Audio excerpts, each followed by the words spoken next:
Вы увидите сейчас зверские дела фашизма. И не забывайте про это.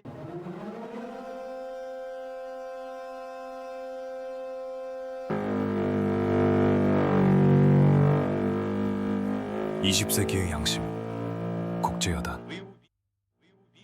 1930년대 유럽은 전쟁의 징후로 떨고 있었다.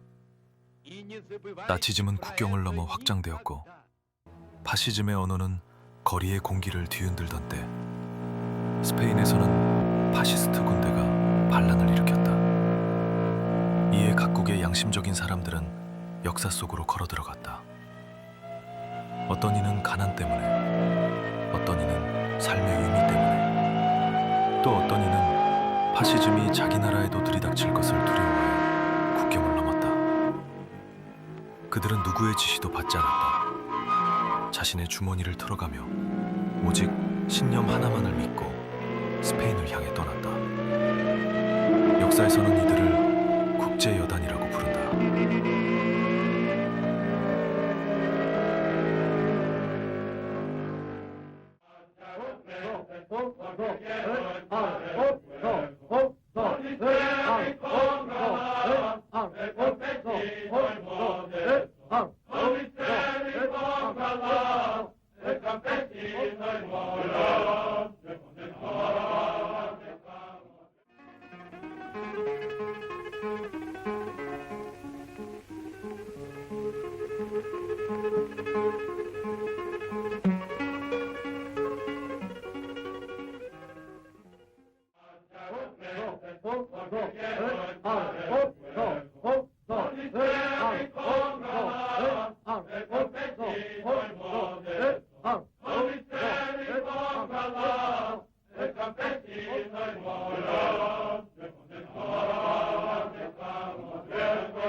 Добровольцы, трудящиеся всех профессий, записываются в республиканскую армию.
물론 스페인 내전 자체는 단순한 선악의 구도로 설명할 수 없는 정치적으로 복잡한 정파 간의 갈등이었다. 서로 다른 이념과 이해관계가 얽혀 있었고 무엇이 정의였는지를 명확히 단정하기는 쉽지 않았다. 그러나 국제여단을 하나로 묶은 가장 중요한 기준은 분명했다. 그것은 파시즘에 대한 반대, 그리고 왕정과 독재로의 회귀를 거부하겠다는 선택이었다. 작가와 시인, 기자와 지식인들,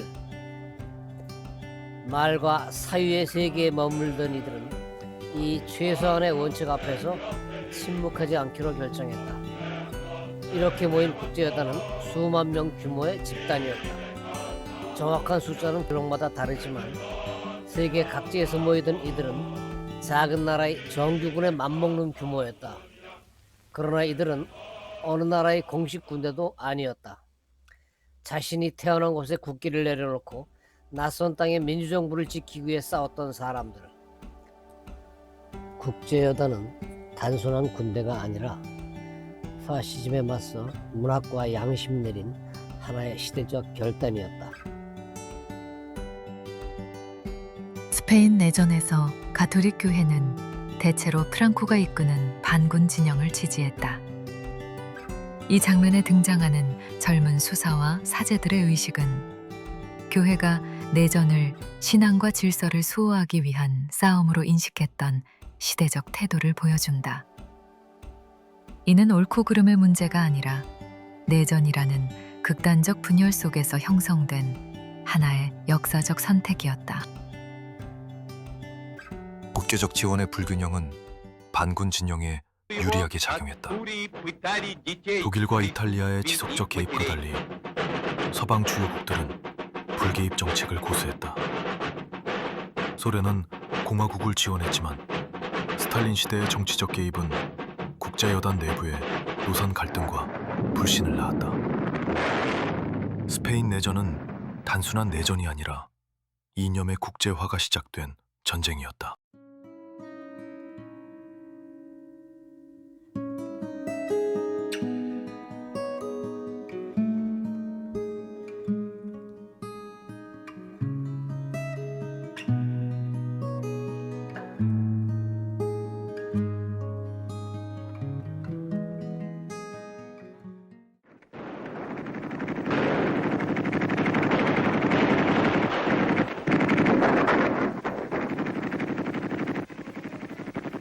Начался бой за Мадрид.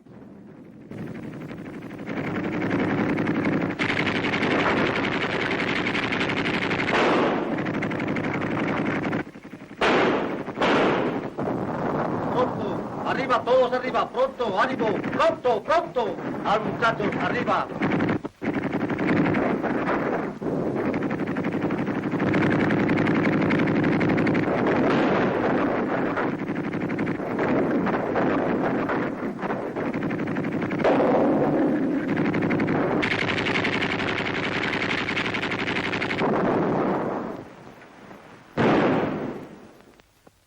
국제여단은 국적 없는 군대 혹은 양심의 군대라고 불렸다. 출신 계층도 다양했다. 부두 노동자, 광부, 교사, 인쇄공, 대학 교수, 의사, 시인, 소설가, 화가, 망명자. 어떤 이는 가난 때문에, 어떤 이는 삶의 의미 때문에, 또 어떤 이는 파시즘이 자기 나라에도 들이닥칠 것을 두려워해 국경을 넘었다. 이들은 서로 언어도 통하지 않았다. 하지만 같은 시대를 살았다는 사실 하나로 즉시 형제가 되었다.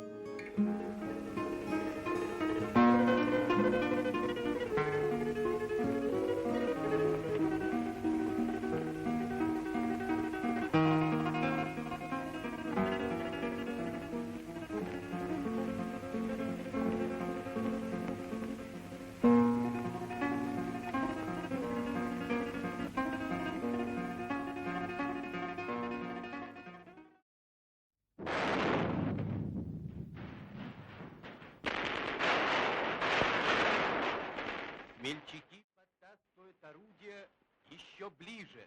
Так, здесь шла борьба за каждый метр.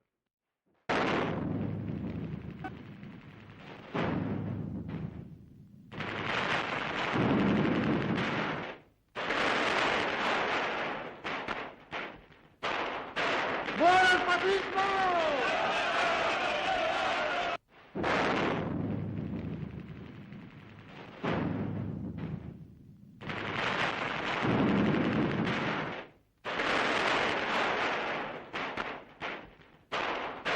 ¡Muera el fascismo!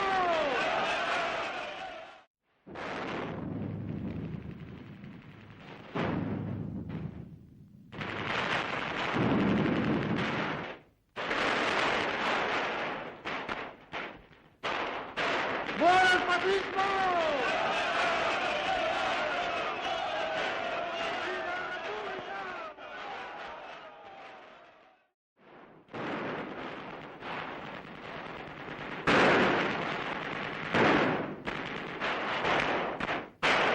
Прокрадывались по пустынным местам.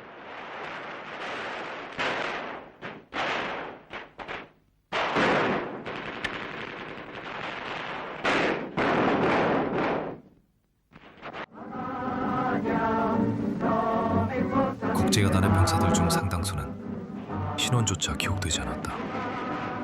여권을 찢어버리고 떠난 사람들이 많았기 때문이다. 그들에게 스페인은 목적지가 아니라 신념의 마지막 장소였다.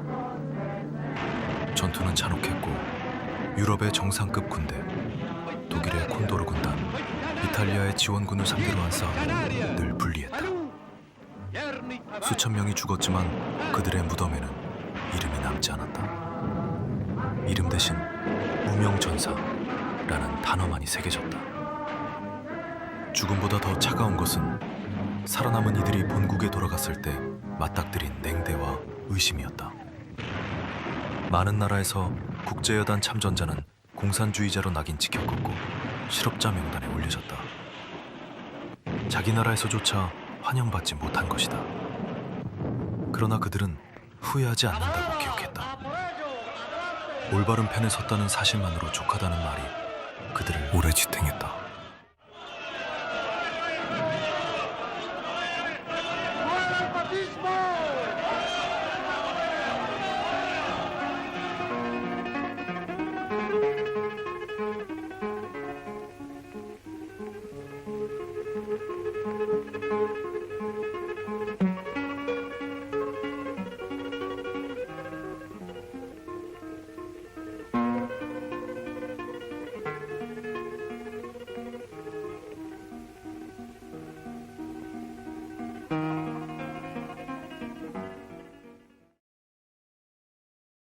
국제여단의 역사에는 문학적 낭만주의와 행동의 낭만주의가 동시에 깃들어 있다. 이들은 사상가나 작가가 만든 이상을 책 속에서만 읽은 사람들이 아니었다.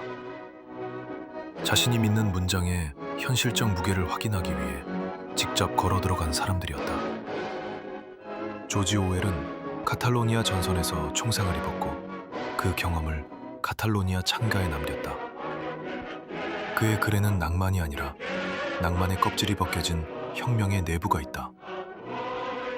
해밍웨이는 국제여단을 따라다니며 그들의 삶을 기록했고 그 기록은 누구를 위하여 종은 울리나로 완성되었다. 이 작품에서 전쟁은 이념이 아니라 사람의 문제로 그려진다. 파블로 네루다는 국제여단을 가장 용기 있는 시적 형제들이라고 불렀다.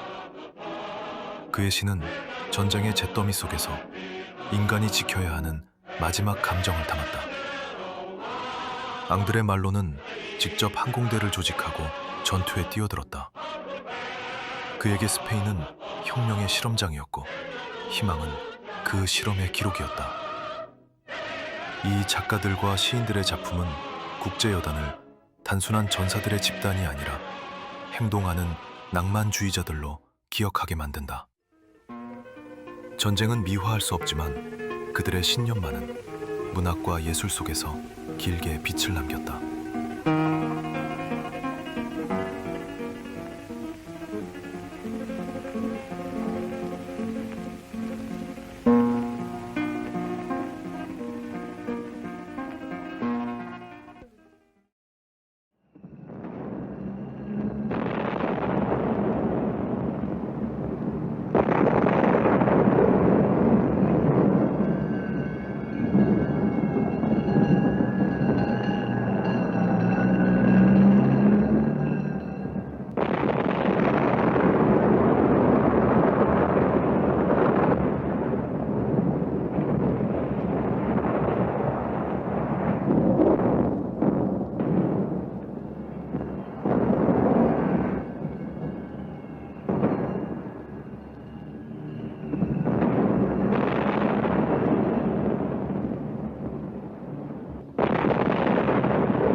국제여단은 결국 패배했다. 미, 영소 등 다른 강대국들이 외면하는 상황에서 히틀러와 무솔리니의 지원을 받는 직업 군인들에게 아마추어가 패배한 것은 당연한 결과였다.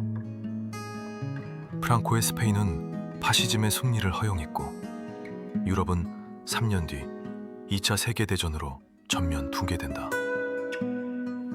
그러나 국제여단의 의미는 패배로 끝나지 않는다. 그들의 전쟁은 승리를 위해서가 아니라 정의를 선택했다는 사실 자체에서 의미를 갖는다. 문학은 이들을 기념할 때 흔히 비극적 영웅으로 불렀다. 하지만 더 정확한 말은 시대의 어둠 속에서 자기 방식대로 빛을 선택한 사람들이다. 그들의 희생은 20세기 문학의 바탕이 되었고 그들이 외친 신념은 훗날 수많은 작가들에게 행동하는 지성이라는 개념으로 이어지게 된다.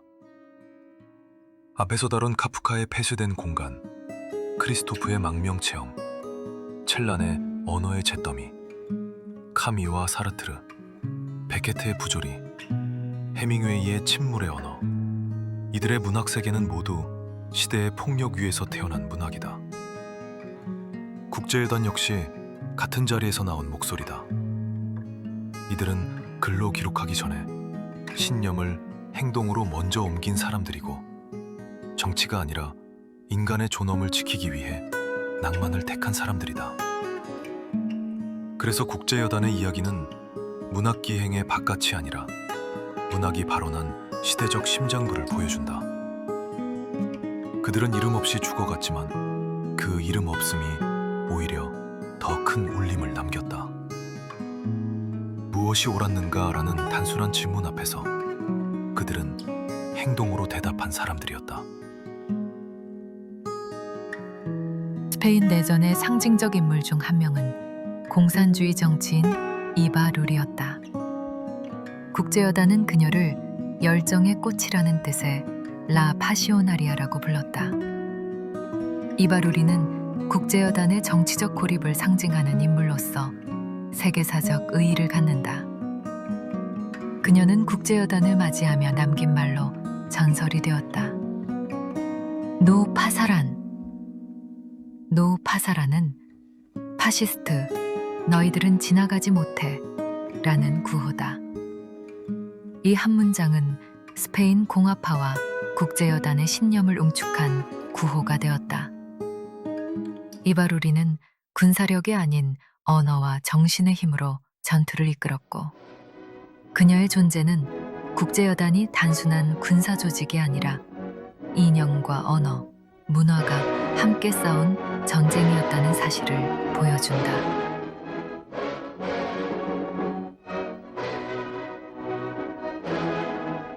국제여단 병사들이 전진할 때마다 가장 먼저 울린 것은 총성이 아니라 노래, 인터내셔널 가였다. 유럽 노동운동의 상징이었던 이 노래는 스페인 내전에서 국제여단의 국가 역할을 했다.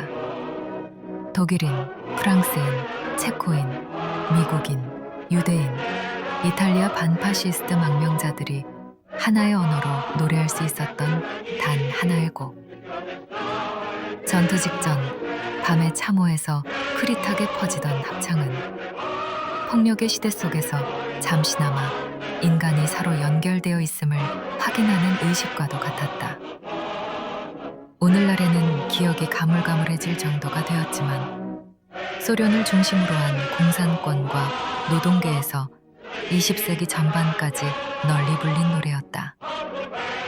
국제여단 병사들이 부른 그 노래는 총보다 약했지만 신념만큼은 강했다.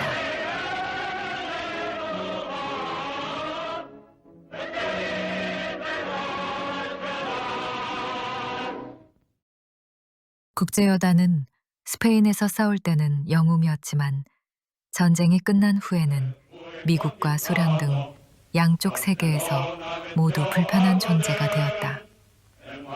미국 정부는 국제여단 참여자를 급진적 위험 분자로 분류했다. 무직 처리, 감시 대상, 여권 제한이 이어졌으며 그들이 꿈꾼 평등과 연대는 냉전 체제에서 금기어가 되었다. 소련은 국제여단을 정치적으로 이용했지만 반대로 그 내부에서 스탈린주의를 비판한 사람들은 귀국 즉시 정치적 의심 대상이 되거나 숙청되었다. 이들은 파시즘과 싸웠지만 돌아와서는 정치의 희생양이 되었다. 그 어떤 국가도 그들을 제대로 품지 않았다. 국제여단은 태어날 때부터 국적 없는 군대였고 전쟁이 끝난 뒤에도 고향 없는 전사들이었다.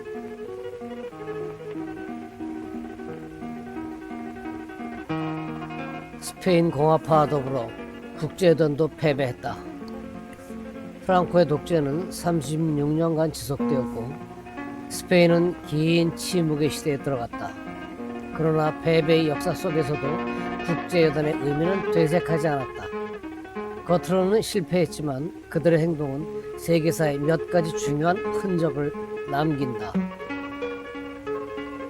첫째, 파시즘의 본질을 가장 먼저 직시한 집단이다. 유럽이 아직 타협이나 중립의 환상 속에 살던 시절, 국제여단은 가장 먼저 파시즘의 폭력성을 경고했다. 그들은 역사에서 가장 먼저 이건 재앙의 시작이다라고 말한 사람들이다. 둘째, 제2차 세계대전을 미리 보여주었다. 스페인 내전은 세계대전의 프롤로그라 불린다. 히틀러의 콘도르 군단이 폭격 전술을 시험했고 무솔리니가 지상군을 투입했고 소련이 비밀 병참을 조달했다. 국제여단이 싸운 전쟁은 뒤이어 전 세계가 겪을 재앙의 예고편이었다. 셋째, 행동하는 지성의 원형이다. 오웰, 헤밍웨이, 네루다, 말로 이들은 단지 글을 쓴 것이 아니라 글을 써야 할 이유를 전쟁 속에서 확인한 사람들이다. 국제여단이 없었다면 20세기 문학은 지금과 같은 윤리적 힘을 갖지 못했을 것이다. 넷째, 패배한 영웅의 새로운 의미를 새겨놓았다. 전쟁은 졌다. 독재는 길게 이어졌다. 그러나 국제여단은 패배하면서도 세계에 한 가지 교훈을 남겼다. 정의로운 행동은 승리와 별개로 존재한다. 달리 말하면 그들의 패배가 역사에 남은 이유는 이겼기 때문이 아니라 옳았기 때문이다. 다섯째, 결론. 이름 없이 사라져도 기억되는 사람들. 국제여단은 이름이 없는 사람들의 기록이다.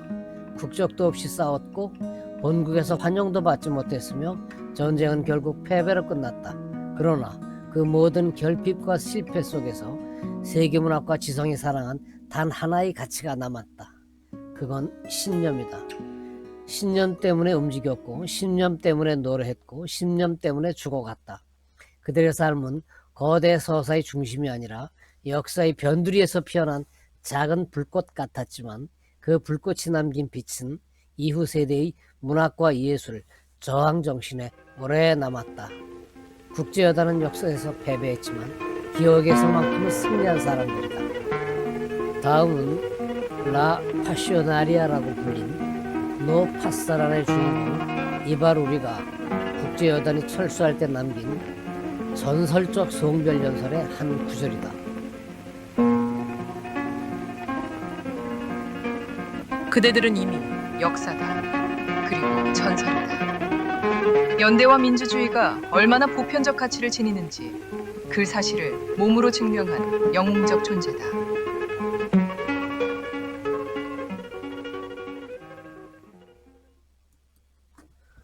오늘도 바가본도의 지구촌 문학기행이었습니다. 시청해 주셔서 고맙습니다.